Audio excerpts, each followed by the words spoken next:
Hello, I'm Stewart Bridle, Channel Manager for Horror Channel. As part of our partnership with FrightFest this year, we are supporting First Blood, their amazing showcase for first-time feature filmmakers. Across the August and October events, 5 films were shown in the Strand. Playhouse, They're Outside, Alien on Stage, Benny Loves You, and Redwood Massacre Annihilation. I had the unenviable task of choosing one of these to receive a Horror Channel Best Film Award. It wasn't easy. However, I can now announce that the winner of the FrightFest First Blood Horror Channel Best Film Award is Benny Loves You.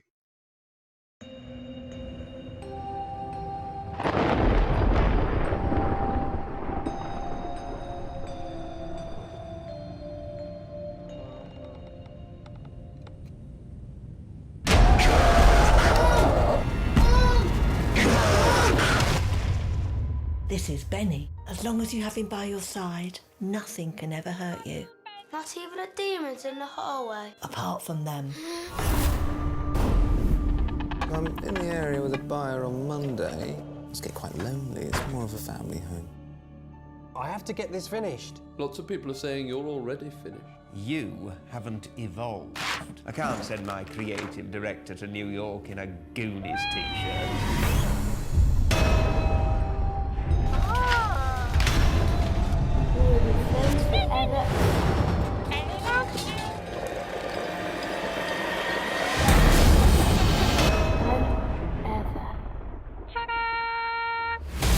Can't be bargained with, can't be reasoned with. He doesn't feel pity or remorse.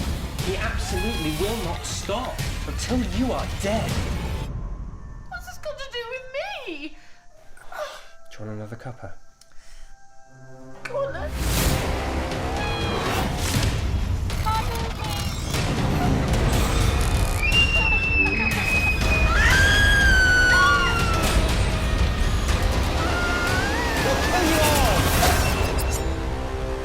Poor Jack. It's just a teddy. I'm joined now by its writer, director, and star, Karl Holt. Congratulations, Karl. Thank you very much. And Benny is... Hello, Benny. He's very excited. Look at that. I hope he's not too excited. I've seen what he does in the film. Yeah. Well, if he pisses himself, I'll be the one that feels it.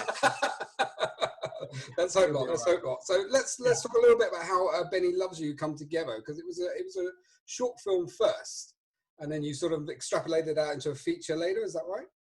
Yeah, we made the short film back in 2006, and I have made a lot of shorts since, but that was the one where we saw it at a couple of cinemas, and it got the most reaction from the crowd. And so when I came to actually sit down and write a feature, I thought, oh, it would be really fun to do that. Just do something where the crowd can get involved, comedy, horror. I mean, often when you go and see a horror movie, I mean, I love horror films, but like, as a director watching it with an audience, you don't really get a lot of feedback.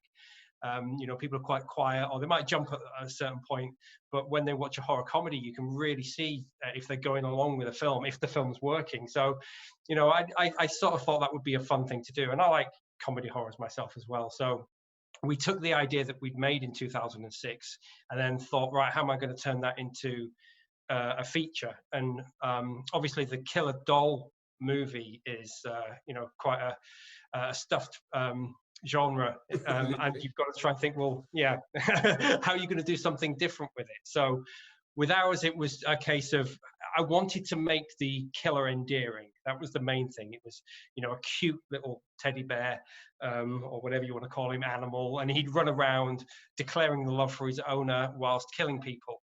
And so, yeah, it was just a case of working out the logic for that, because, films like Chucky, you have the facial expressions changing, and he's possessed by someone. But for this film, I didn't want him possessed by a spirit, because I just thought, no, he's Benny. He has to have his own personality. And if that's the case, no baby comes out of the womb going supercalifragilisticexpialidocious.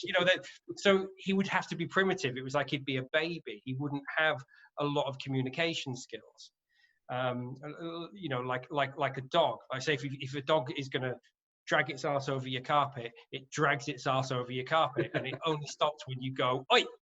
And I thought, this is the kind of thing that I wanted for Benny. And so there was a couple of things. Have the completely deadpan facial expression, very much like a dog. And so made the writing of it a little bit more difficult because he can only say what's on his voice box. That was one of the rules. The other rule was that he facial expression wouldn't change, and the other one was that when he moved, he didn't move like a human, but like a puppet. So it would be this kind of movement all over the place.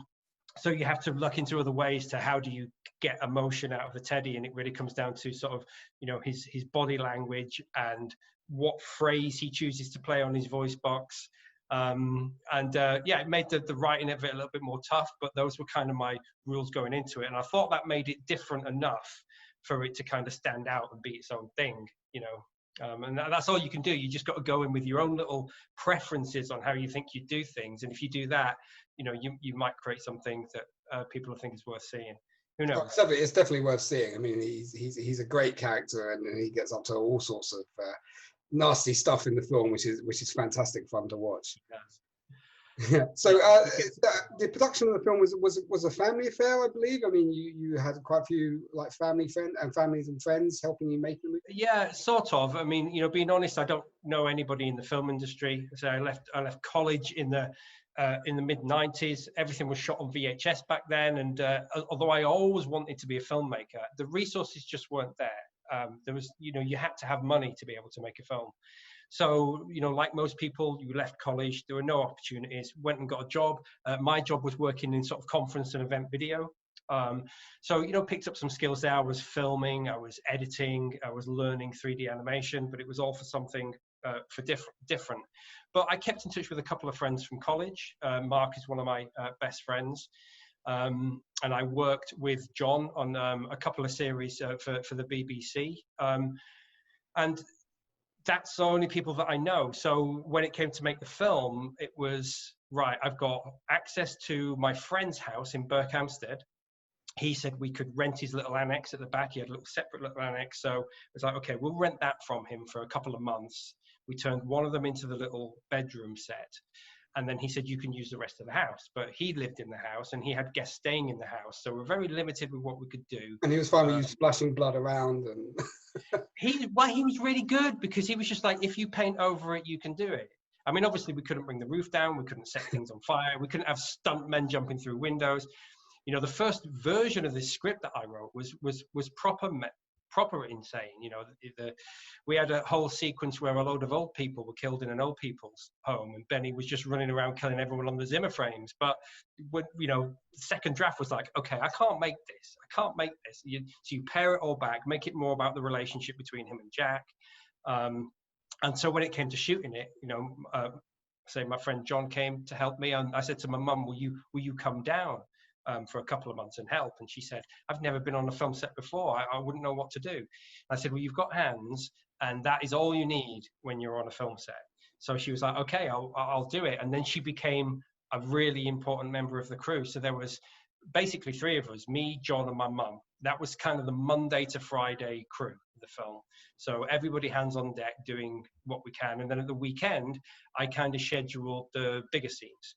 So that my Pete would come down at the weekends and help, and Mark would come down at the weekends and help. And then that meant that, you know, anything that perhaps involved a couple of extras or prosthetics, our makeup guy would come along and help out with that.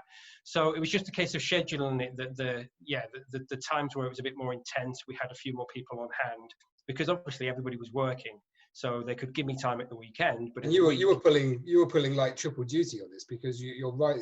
You know, you're directing and you're sort of starring in this as well as Jack, the main character. Yeah, there's two reasons for that. One, I'm a bit of a control freak, if I'm honest. But two, it's just a necessity. You know, when you don't have the resources. You know, I did you know, self-finance this myself. So this is all my savings that I'd saved up and all the years of freelance stuff I was doing. And you know, coming up to the age of 40, it was a bit of a midlife crisis decision. Actually, quite a few parallels with a character in the film, which is like, well, if I'm ever going to be a director, I got to get off my arse and do it now. I think I was 38 and I made the decision, right, I'm going to write this. It took a year to write it, just off and on, because like I said, the first draft was huge. It was like a $20 million movie. And then it's like, no, pare it back. And then we started shooting it in the summer of 2014. And I turned 40 during the shoot of that. So yeah, it was all down to just, I had to be in it because it wouldn't, there's a couple of reasons. There was only a few spare rooms in the house. So we had to be careful of how many actors stayed at any one time, because there wouldn't have been anywhere for them to stay. And because we're shooting at night in the summer, I mean, you can only start shooting at about 9:30. So a lot of the shoots would start at 9:30, go on till 1 or 2 in the morning. So the actors would stay over at night. So yeah, it was a case of, well, if I'm acting in it, that solves a big problem, a big logistical problem, and you know, and it helps with the finances as well. So yeah, it was kind of just a necessity. I sort of enjoyed it in places, but in others it was really difficult. Like say you know, I remember 2 in the morning climbing over a fence with the HMI light, undoing all the cables, setting the light up, and then you go back in the house and look at it on the monitor. Okay, move this light, and then you jump in front of the camera and act. And there are times where we was up till 4 in the morning, and then the next morning at like 7 o'clock, some actors had arrived, and I was a zombie for a lot of the shoot. And you're amazed when anything comes together, because you think, you know, days were just blurring, and it got to a point where, yeah, I wasn't entirely sure what we were doing. And then you get into the edit and you put these shots together that you've done, you know, maybe 2 or 3 weeks apart, and you go, wow, they match. And that's like the first hurdle, where you just go, wow, okay, there's a continuity here, something is working. So yeah, it is difficult making something like that, but I guess it's quite rewarding when it all comes together. Yeah, sure. I mean, and also, I mean, not just the production, but the post-production, as you say. I mean, you were working on this and doing the effects for 5 years. Is that right? Pretty much by yourself? Yeah, so we shot it in 2014, but I tried to limit. I didn't want the film to feel like a stage play or something like that. So I wanted to get it out of one location. So I thought, right, let's do 2 locations. So, but we shot it in 2014 in the house, and then 2015 came around and I needed some offices. And it actually took a couple of months to find a place that we could shoot the offices in. So that was done in about April, May 2015. So then at that point, from then, it was like, right, let's do post-production time. But for many different reasons, it got more complicated than I thought it was going to. And yeah, it took 4 years to do all the animation of, you know, building Benny and animating him and doing the animations of the robots. And particularly that I think like the last 20 minutes of the film took me maybe 10 months just to do that. It's pretty crazy, yeah. That whole sequence. I mean, you've not just got Benny, you've got robots, another cat, and another character coming in at the same time. It's insane. Yeah, that was difficult to do, and actually it got more complicated because I shot some locked off shots at the time for specifically the piece in the kitchen. So I got all these back plates, and then I was going to insert the 3D characters into those back plates. But there's sometimes a problem with that, because when you're matching something up to a back plate, you've got to match the camera angle, you've got to match the lighting, any shadows that fall across any objects in the scene. And I got maybe like 3 or 4 shots into that sequence and thought, this would be so much easier if the whole thing's 3D. So then I decided to build the actual kitchen set as a completely 3D environment. And that did a couple of things. It made it actually easier to just put obviously Benny in and the robots, and it all looks, you know, you don't have to worry about the lighting because it all matches because he's in a 3D environment. But also it freed me up to be able to move the camera, get a little bit more creative with what I was doing. And then that, you know, that added months and months of extra work onto the end. But I think when you've got 3.5 years into a film, you're just like, what's an extra 6 months? It's not. Well, I mean, the end result is amazingly impressive. It's fantastic, and as I say, it's an incredibly crazy sequence. Everyone needs to sort of see it because it's a hell of a lot of fun. I mean, what's sort of like next for you? I think that's just in the lap of other people. I mean, we'll see. I guess I want to do a 180. You spend so long doing one thing, like this comedy horror, and I say from 10. I've loved horror films ever since I was a kid, and I think I started off as a really hardcore horror fan, only wanted to watch the serious stuff, the really disturbing stuff. And then as I got older, I embraced the comedy side more. So I guess now that I've done that, I would like to do something a little more scary, a little more disturbing. But what that's going to be yet is probably going to depend on a couple of factors, like, you know, what budget am I going to have?